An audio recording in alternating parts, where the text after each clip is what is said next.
गलियों के चांद बाबा से राजनीति की गलियों तक का सफर कैसे बना अपराध का सफरनामा।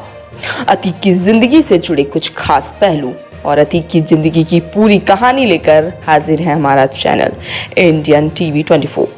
नमस्कार, मैं हूं सुरभि।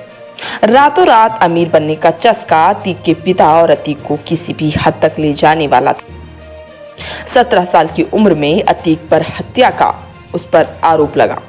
कभी इलाहाबाद की गलियों में चांद बाबा का खौफ हुआ करता था। 10 अगस्त 1962 को इलाहाबाद के चकिया में तागे वाले के घर बेटा पैदा हुआ, जिसका नाम रखा गया था अतीक अहमद। अतीक का बचपन से ही पढ़ाई में कोई रुझान नहीं था, वो हाई स्कूल में ही फेल हो गया। अतीक के पिता इलाहाबाद स्टेशन पर तांगा चलाया करते थे, लेकिन रातों रात अमीर बनने का चस्का अतीक के पिता और अतीक को किसी भी हद तक ले जाने वाला था। 17 साल की उम्र में अतीक पर हत्या का आरोप लगा और उसके बाद से ही अतीक का धंधा रातों रात चल पड़ा। खूब रंगदारी वसूली जाने लगी, जिससे भी उगाही करनी होती बस इतना बताया जाता, अतीक अहमद। फिर क्या, सामने वाला खुद ब खुद पैसे भेज देता था।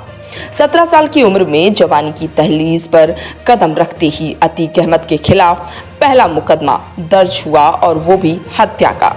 साल 1979 में महज 17 साल की उम्र में अतीक पर कत्ल का इल्जाम लगा।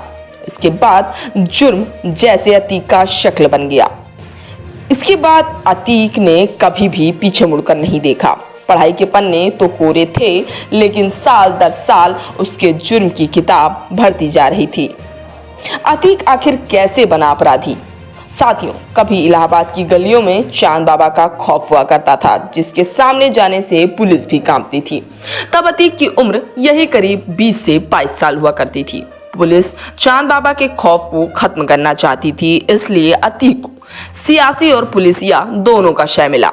1986 आते आते अतीक गैंग खूंखार हो चुका था, चांद बाबा के गैंग से भी ज्यादा खूंखार। फिर एक दिन अतीक को पुलिस उठाकर ले गई। तब उत्तर प्रदेश में वीर बहादुर सिंह की सरकार थी और दिल्ली में प्रधानमंत्री थे राजीव गांधी। दिल्ली से अचानक फोन आया और उत्तर प्रदेश पुलिस अतीक को घर तक छोड़ गई। अतीक ने चांद बाबा की गैंग को एक एक करके खत्म कर दिया। 1987 आते आते अतीक को पता चल गया था कि जुल्म की दुनिया का बादशाहत अगर बरकरार रखनी है तो राजनीति की छांव में जाना ही पड़ेगा। अतीक को समझ आ चुका था कि सत्ता की ताकत से वो क्या क्या कर सकता है। 1989 में अतीक ने इलाहाबाद की पश्चिमी सीट से निर्दलीय विधानसभा चुनाव लड़ा और विधायक बन बैठा। चांद बाबा के खात्मे के बाद अतीक का खौफ इस कदर हावी हो चुका था कि उसके खिलाफ चुनाव लड़ने को कोई भी तैयार नहीं होता था। अतीक 1991 और 93 में फिर से इलाहाबाद पश्चिमी सीट से विधानसभा चुनाव जीत गया। साल 1992 में जब पुलिस ने अतीक का कच्चा चिट्ठा खोला तो देखने वालों की आंखें फटी की फटी रह गईं। यानी 30 साल की उम्र तक अतीक के खिलाफ लगभग 44 मामले दर्ज हो चुके थे। उत्तर प्रदेश के लखनऊ, कौशाम्बी, चित्रकूट व इलाहाबाद में कई मामले दर्ज थे। अतीक के खिलाफ सबसे ज्यादा मामले इलाहाबाद में दर्ज हुए। उसके जुर्म का किस्सा उत्तर प्रदेश से बाहर निकलकर बिहार तक चला गया। बिहार में भी अतीक के खिलाफ हत्या, फिरौती व अन्य गैंगस्टर के मामले दर्ज हुए। 1996 आते आते समाजवादी पार्टी ने अतीक को अपना कोहिनूर बना लिया। अतीक फिर चुनाव जीत गया। हर चुनाव के बाद अतीक के बाहुबल का परचम और तेज लहराने लगा। 1999 में अतीक ने दल बदला और अपना दल में शामिल हो गया। फिर वो 5वीं बार विधायक बन बैठा। महंगे और लग्जरी गाड़ियां, अत्याधुनिक हथियार, यह अतीक अहमद के सबसे बड़े शौक बन गए। 2004 में अतीक अहमद फूलपुर संसदीय क्षेत्र से चुनाव लड़ा और सांसद बन गया।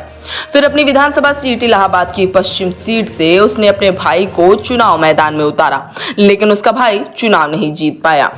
4000 वोटों से जीत हासिल करने वाले समाजवादी पार्टी के राजूपाल कभी अतीक का दाहिना हाथ हुआ करता था। अतीक अपने भाई की हार से इतना बौखला गया, उसने 25 जनवरी 2005 को राजूपाल को 19 गोलियों से भून डाला। इसके बाद से ही अतीक का बुरा दौर शुरू हो गया। 2007 के विधानसभा चुनाव में अतीक का भाई इलाहाबाद पश्चिम सीट से फिर से चुनाव हार गया। समाजवादी पार्टी ने अतीक को बाहर कर दिया और अतीक के खिलाफ तत्कालीन मायावती की सरकार ने ऑपरेशन अतीक शुरू किया। अतीक गैंग के 227 लोगों की लिस्ट तैयार हुई। चुन चुन कर सबको पकड़ा जाने लगा। 1986 से 2007 तक अतीक पर लगभग 1 दर्जन से ज्यादा मुकदमे गैंगस्टर एक्ट के तहत लग चुके थे। 2 महीने के भीतर अतीक पर इलाहाबाद में 9, कौशाम्बी और चित्रकूट में एक मुकदमा दर्ज हुआ। अतीक पर 20,000 का इनाम घोषित किया गया। उसके करोड़ों की संपत्ति सीज कर दी गई, बिल्डिंग गिरा दी गई, अलिया सिटी को इलीगल घोषित कर दिया गया। सब प्रॉपर्टी या तो गिर गई या तो जब्त कर ली गई। सांसद रहते हुए अतीक के खिलाफ पूरे देश में लुकआउट नोटिस जारी हुआ। अतीक दिल्ली से गिरफ्तार हुआ और जेल में डाल दिया गया। 2012 में अतीक ने अपना दल से चुनाव लड़ने की तैयारी की। उसने इलाहाबाद हाई कोर्ट में बिल की अर्जी डाली, लेकिन कोर्ट के 10 जजों ने उसका मामला सुनने से खुद को अलग कर लिया। 11वें जज तैयार हुए और अतीक को जमानत दे दी गई।